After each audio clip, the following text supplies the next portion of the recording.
ನಮಸ್ತೆ friends, welcome back to my channel.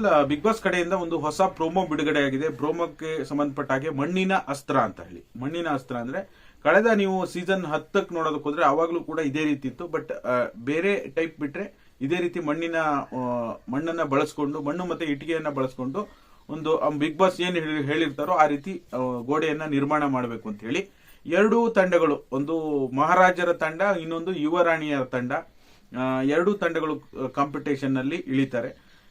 ಸಿಕ್ಕಾಪಟ್ಟೆ ಗಲಾಟೆ ನಡೆಯುತ್ತೆ, ಇಬ್ರು ಜಗಳ ನಡೆಯುತ್ತೆ.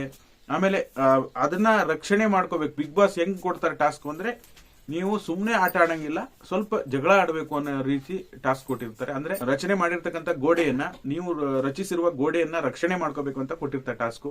ಆ ಟಾಸ್ಕ್ ನಲ್ಲಿ ಬೇರೆಯವರು ಅದನ್ನ ಹಾಳು ಮಾಡಕ್ ಪ್ರಯತ್ನ ಮಾಡ್ತಿರ್ತಾರೆ, ಇವ್ರು ಮತ್ತೆ ಬಿಲ್ಡ್ ಮಾಡ್ತಿರ್ತಾರೆ, ಮತ್ತೆ ಹಾಳು ಮಾಡ್ತಿರ್ತಾರೆ. ಈ ರೀತಿ ಟಾಸ್ಕ್ ಅನ್ನ ಬಿಗ್ ಬಾಸ್ ಮನೆಯಲ್ಲಿ ನೀವು ನೋಡಿರ್ತೀರಾ. ಖಂಡಿತವಾಗ್ಲೂ ಇದನ್ನ ಕೂಡ ಉದ್ದೇಶ ಏನಪ್ಪಾ ಅಂದ್ರೆ, ಬಿಗ್ ಬಾಸ್ ಸ್ಪರ್ಧಿಗಳು ಆರಾಮಾಗಿ ಅವ್ರ ಪಾಡಿಗೆ ಅವ್ರು ಕಟ್ಕೊಂಡು ಆಟ ಆಡುವಾಗಿಲ್ಲ, ಪರಸ್ಪರ ಇಬ್ರು ಘರ್ಷಣೆ ಮಾಡ್ಕೋಬೇಕು, ಜಗಳ ಮಾಡ್ಕೋಬೇಕು, ವೀಕ್ಷಕರು ಅದನ್ನ ನೋಡ್ಬೇಕು ಅನ್ನೋದು ಉದ್ದೇಶ ಇದ್ದೇ ಇರುತ್ತೆ.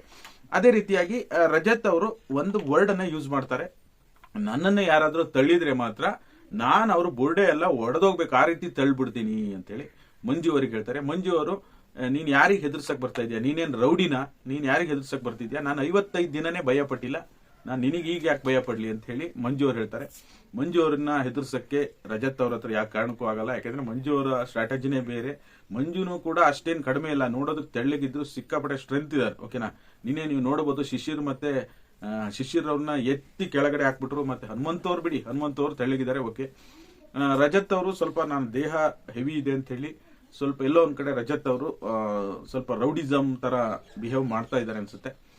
ಸ್ವಲ್ಪ ತಿದ್ಕೋಬೇಕು, ಮಾತನ್ನ ಕಂಟ್ರೋಲ್ ಮಾಡ್ಕೋಬೇಕು.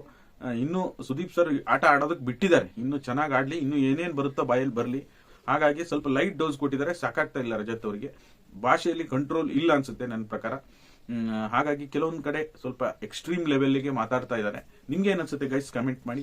ನಿನ್ನೆ ಎಪಿಸೋಡ್ ಬಗ್ಗೆ ಮಾತಾಡಬೇಕು ಅಂದ್ರೆ, ಯುವರಾಣಿ ಪಟ್ಟ ಮತ್ತೆ ಪಟ್ಟಾಭಿಷೇಕ ಆಗುತ್ತೆ, ಅದಕ್ಕೆ ಯುವರಾಜನ ಆಕ್ಷೇಪ ಇರುತ್ತೆ. ಯುವರಾಜ ಜೊತೆ ಇರೋ ಪ್ರಜೆಗಳಿಗೂ ಯುವರಾಣಿ ಜೊತೆ ಇರೋ ಪ್ರಜೆಗಳಿಗೂ ಸಿಕ್ಕಾಪಟ್ಟೆ ಘರ್ಷಣೆ ನಡೀತಾ ಇರುತ್ತೆ. ಅವ್ರು ಮಾಡಿದ್ದನ್ನ ಇವ್ರು ಮಾಡಬಾರ್ದು ಅನ್ನೋದು, ಇವರು ತಲೆ ಎತ್ತಿ ನಡಿಬೇಕು, ಇವರು ತಲೆ ತಗ್ಸಿ ನಡಿಬೇಕು. ಈ ರೀತಿಯಾಗಿ ಪರಸ್ಪರ ಇಬ್ಬರ ಮಧ್ಯೆ ನಿನ್ನೆ ಘರ್ಷಣೆಗಳು ನಡೀತಾ ಇತ್ತು. ಎಲ್ರಿಗೂ ಮಜಾ ಕೊಟ್ಟಿದ್ದು ಅಂದ್ರೆ ಹನುಮಂತು ಮತ್ತೆ ಧನರಾಜ್ ಅವರು ಇಬ್ರು ಕೂತ್ಕೊಂಡು, ಯುವರಾಜ ಅದರಲ್ಲೂ ಕೂಡ ಈ ಮಂಜಣ್ಣ ಅವರು ಕೂರೋ ಸ್ಟೈಲ್ ಒಂಥರ ಹಳೆ ರಾಜರು, ವಯಸ್ಸಾಗಿ ಒಂಥರ ಕಾಯಿಲೆ ಆದವ್ರ ತರ ಮಂಚಕ್ಕೆ ಹಿಂಗ್ ಹೊರ್ಕೊಂಡ್ಬಿಟ್ಟು ಕೂರ್ತಾರಲ್ಲ, ಆ ಕಪ್ಪು ಬಟ್ಟೆ ಬೇರೆ ಧರಿಸ್ಕೊಂಡ್ಬಿಟ್ಟು ಆ ರೀತಿ ನೋಡೋದಕ್ಕೊಂಥರ ಕಾಮಿಡಿ ಆಗೇ ಇತ್ತು. ಎಲ್ರು ಎದುರುಗಡೆ ಸೈಲೆಂಟ್ ಆಗಿದ್ರು. ಬಿಗ್ ಬಾಸ್ ರೂಲ್ಸ್ ಅಂತ ಹೇಳಿ ಎದುರುಗಡೆ ತಡ್ಕೊಂಡಿದ್ರು, ಹಿಂದ್ಗಡೆಯಿಂದ ಎಲ್ಲ ಮಾತಾಡ್ತಾ ಇರ್ತಿದ್ರು. ಅದು ಒಳ್ಳೆ ಮಜವಾಗಿತ್ತು ಅಂತ ಹೇಳ್ಬೋದು. ಬಟ್ ಕೆಲವೊಂದು ನಿಯಮಗಳು ಮೋಕ್ಷಿತ ಅವ್ರಿಗೆ ಗೊತ್ತಿರ್ಲಿಲ್ಲ. ಓಕೆನಾ, ಕೆಲವೊಂದು ನಿಯಮಗಳು ಅವ್ರಿಗೆ ಗೊತ್ತಿಲ್ಲ. ಕ್ಯಾಪ್ಟನ್ಸಿ ರೂಮ್ ಒಳಗೆ ಹೋಗ್ಬೋದಾ ಇಲ್ವಾ ಅಂತ ಹೇಳಿ ಅದು ಬಿಗ್ ಬಾಸ್ ಕಡೆಯಿಂದ ಕ್ಲಾರಿಟಿ ಸಿಗುತ್ತೆ. ನಿಮ್ಮ ವಿವೇಚನೆಗೆ ಬಿಟ್ಟಿದ್ದು. ನೀವು ಹೆಂಗ್ ಬೇಕಾದ್ರೂ ಜಗಳ ಆಡ್ಬೋದು, ನೀವು ಎಲ್ಲಿ ಬೇಕಾದ್ರೂ ಹೋಗ್ಬೋದು, ನಿಮ್ಮ ವಿವೇಚನೆಗೆ ಬಿಟ್ಟಿದ್ದು. ಅದು ನಾವು ಹೇಳಕ್ ಹೋಗಲ್ಲ ಅಂತ ಹೇಳಿ ಬಿಗ್ ಬಾಸ್ ಕ್ಲಾರಿಟಿಯನ್ನು ಕೊಡ್ತಾರೆ. ಕ್ಲಾರಿಟಿ ಕೊಟ್ಟ ಮೇಲೆ ಇನ್ನೂ ಕೂಡ ಕ್ಯಾಪ್ಟನ್ಸಿ ರೂಮ್ ಒಳಗೆ ಹೋಗಿ ಧನರಾಜ್ ಅವ್ರನ್ನ ಸೇವ್ ಮಾಡ್ಕೊಂಡು ಬರ್ಲಿಕ್ಕೆ ಪ್ರಯತ್ನವನ್ನ ಯುವರಾಣಿ ಟೀಮ್ ಕಡೆಯಿಂದನೂ ಕೂಡ ನಡೆಯುತ್ತೆ. ಆಮೇಲೆ ಅವರು ವಿವರಣೆಯನ್ನ ಕೊಡ್ತಾರೆ, ನಾವು ಈ ರೀತಿ ಇರಬೇಕು ಅಂತ ಹೇಳಿ. ಇದೇ ವಾರ ಕಂಟಿನ್ಯೂ ಆಗುತ್ತೆ ಯುವರಾಜ ಮತ್ತೆ ಯುವರಾಣಿ ಟೀಮು. ಈಗ ಮೊದಲನೇದಾಗಿ ಟಾಸ್ಕ್ ಅನ್ನ ಕೊಟ್ಟಿದ್ದಾರೆ. ಇವತ್ತು ಪ್ರೋಮೋ ಬಿಡುಗಡೆ ಆಗಿದೆ. ಆ ಪ್ರೋಮೋಗೆ ಸಂಬಂಧಪಟ್ಟ ಹಾಗೆ ಏನೇನಾಗುತ್ತೆ ಇವತ್ತಿನ ಎಪಿಸೋಡ್ ಅಲ್ಲಿ ನೀವು ವೀಕ್ಷಣೆಯನ್ನ ಮಾಡಬಹುದು.